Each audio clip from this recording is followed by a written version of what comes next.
Artemide was born on 12th October 1880 at Boreto in South Italy. As a young boy, he never heard of Don Bosco, but one day in Argentina, he would be called Don Bosco of the poor. At the age of 9, Artemide was already working in the fields, and as a regular laborer, he would be paid 25 lire a year. In 1897, there was an agriculture crisis and many were unemployed. When Artemide Zatti was 17 years old, the Zatti family left for Argentina to work in Bahia Blanca. In Bahia Blanca, Artemide frequented the church, which was looked after by the Salesians of Don Bosco, and Father Carlo Cavalli was the parish priest. Artemide helped Father Carlo in the parish. One day, the priest put the life of Don Bosco in Artemide's hands, and after reading it, Artemide asked himself, "What if I were to become a Salesian too?" Soon he was accepted into the Salesian Society. During his formation period, Artemide assisted a young Salesian who had tuberculosis and in turn was affected by the disease.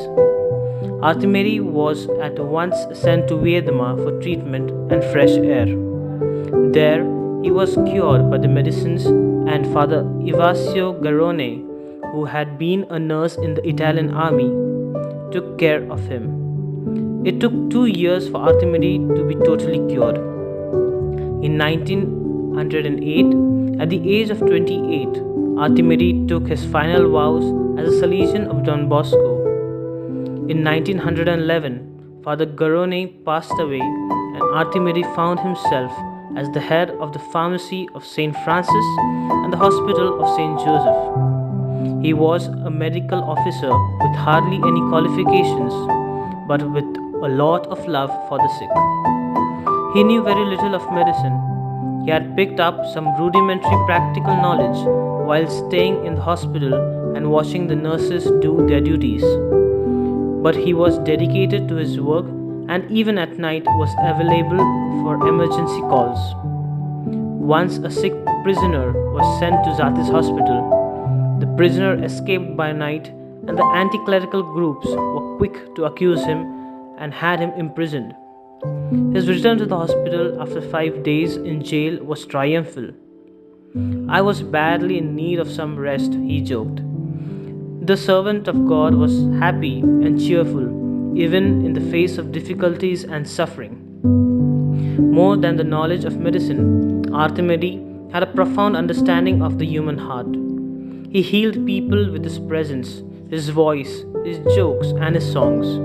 The Daughters of Mary Help of Christians had a group of old women in their institute who were waiting for their last hours.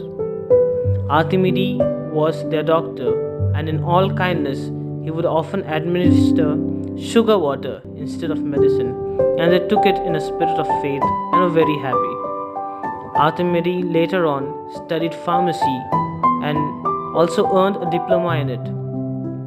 He did so because he could help the poor who would not be able to get medicines from the other pharmacists, who would demand a high price and ready cash from everyone. Every day he began his day at 4:30 and retired to bed only after 11 p.m. During the day he visited the sick in the town and did his daily hospital work. He spent the evenings in the pharmacy. At night he visited the seriously sick patients, after which he did some reading of some medical or ascetic nature. One might wonder how Artemide was able to do so much with such enthusiasm for so many years. The only answer was his profound piety. He was known for his zeal and commitment towards his work. He was very ingenious when it came to collecting funds for helping the poor and maintaining the hospital. He was most loved and sought after doctor. He was a man of God, gripped in prayer and drew his strength from meditation and the Holy Eucharist.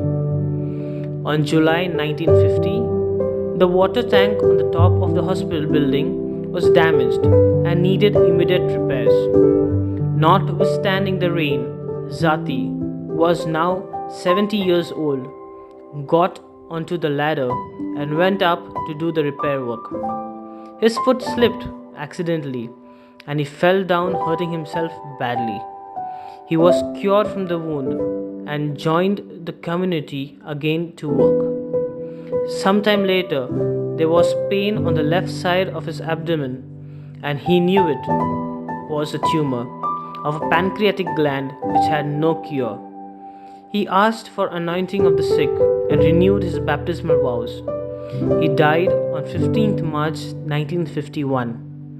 Large crowds were present to witness his funeral. The government honored him by naming a street after him and by setting up a monument. Pope John Paul II declared him blessed on 14th April 2002.